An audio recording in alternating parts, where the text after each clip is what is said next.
Hello, my friends, and welcome back. Thank you very much for being with me again today. Well, let's see how the Russians will be able to frame the US government as a terrorist government.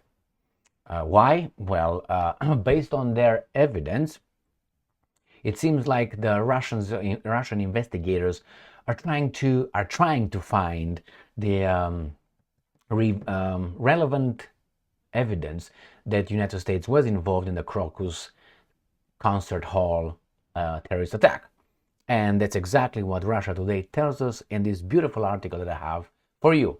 The Russians already claim that Ukrainian leadership helped organize that terrorist attack. Now is US's turn. What will happen? Nothing, but it's going to be somewhere written down that these guys could be part of a network. Now, that would not be surprising, would it? So let me show you this article from Russia Today. This is from April 1st, 2024. Russian investigators to probe US for terror. There you have it. A complaint filed by lawmakers last week was deemed credible enough for a formal inquiry. The Russian Investigative Committee has launched a probe into allegations that Ukraine and its Western backers, Boris Becker, are involved in terrorist activities on Russian soil. These were supported by some MPs and public figures last week. The law enforcement body announced on Monday that it was moving forward with the procedural investigation after reviewing the claims. The initial complaint, which the committee confirmed received last Wednesday, identified the US and its allies as allegedly driving a string of attacks on Russian soil. The agency is looking into the purported, and I'm quoting, organization, financing, and conduct of terrorist acts by those nations. Nikolai Kharitonov, not the Russian MMA fighter Kharitonov, good fighter, of the Communist Party, one of the MPs who filed the complaint, insisted that Western nations, and I'm quoting, benefited from the terrorist attack on Crocus City Hall outside Moscow earlier this month. He reasoned that the geopolitical opponents of Russia stood to gain from the tragedy on Russian soil and counted, and I'm quoting, on their inaccessibility and impunity. Inaccessibility and impunity. A total of 12 people, including the 4 gunmen believed to be radical Islamists, have so far been arrested in connection to one of the deadliest terrorist attacks in the country's history. Over 140 people were killed in the shooting, beep, beep, beep, and I'm quoting.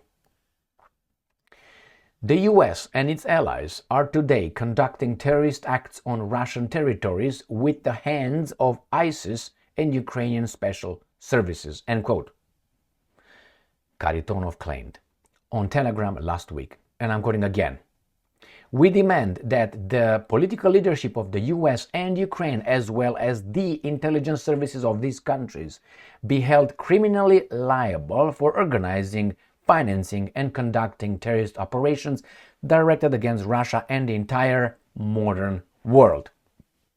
End quote.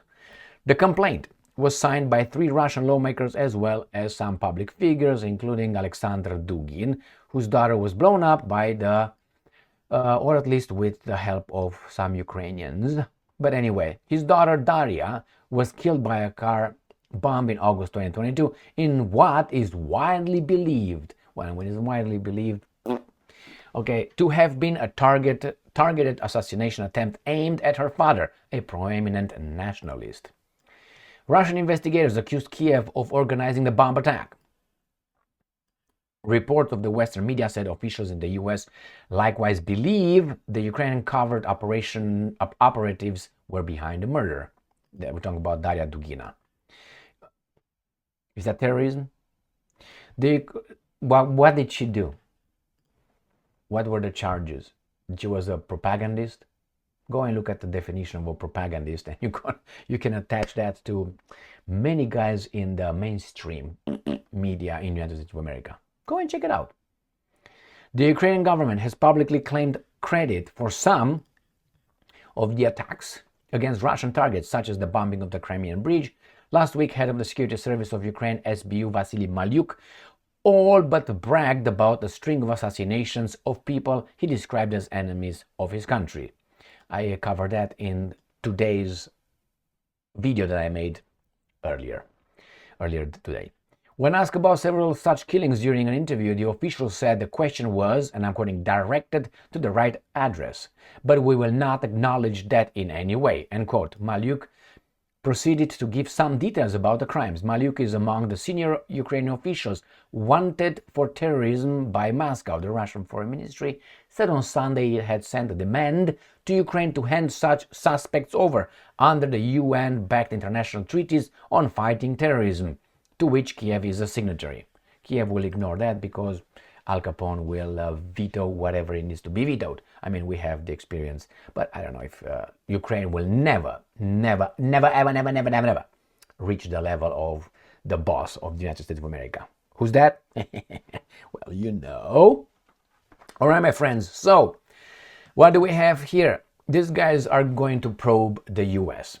Let the evidence speak for themselves.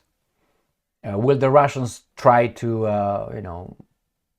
direct or help the evidence move in a certain direction?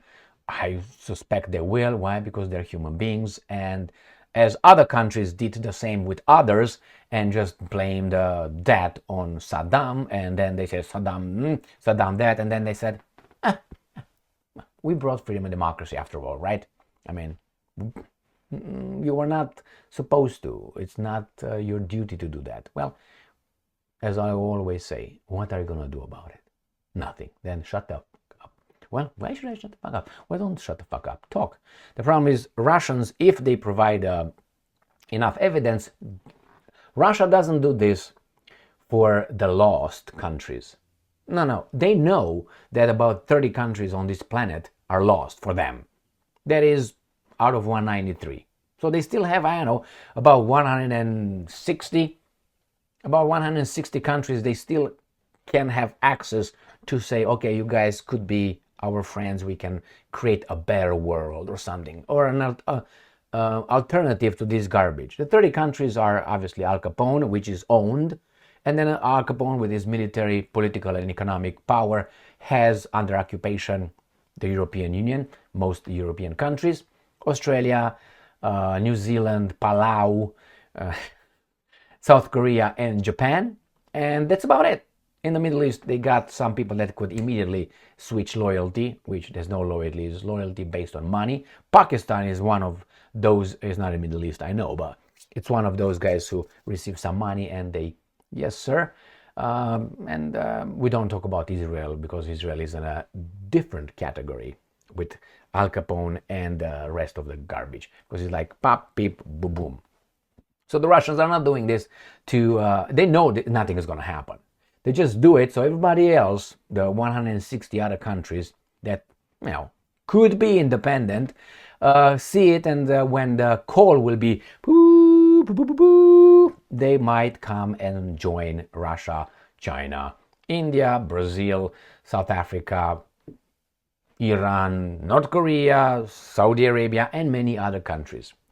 All right, my friends, here it is. It was expected. Both, I think, for me, if the Russians, let's say, provide the evidence, okay, let's say that there's evidence, it wouldn't surprise me whatsoever. After all, CIA was involved in many, many garbages around the world. Look in South America, just for an example, and you're going to see a lot. You're 2 clicks away, and you're going to find out a long list of these kind of things. These kind of things, meaning helping spontaneous overthrows of governments, like the Maidan 1990, 2014. One that people suspect, okay, we believe. So if they will prove that, nothing will happen, but at least it's going to be one more on the list.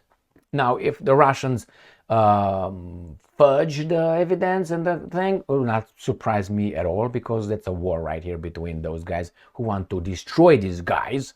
Remember, those guys who claim that Russia will attack us, they came closer to Russia every second. With every second they came closer and say, no, Russia wants to attack us, Russia wants to attack us, Russia wants to attack us. I mean, all right, here is, my friends. As I said before, I suspect that the main narrative is like this. We got interests, the same interests that we have in Ukraine, who organized with the help of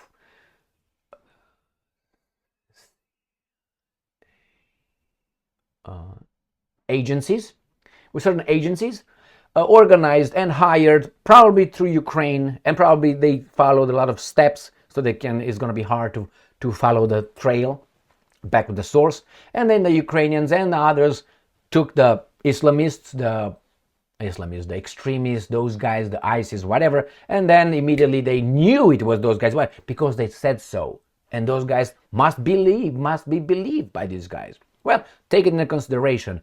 But remember, when you say, no, it was not Gigi who did it, that means you kind of know who did it, or at least why. You have full control of these guys. Don't tell me you believe that Gigi tells you, oh, it was not me. Okay, Gigi did not do it. We don't know what Gigi did or didn't. How do you know? Unless you know who exactly did it. Maybe you ordered it. You got it? You got that? All right. Thank you very much for being with me again today. Stay strong, stay smart, look for the truth, and be just.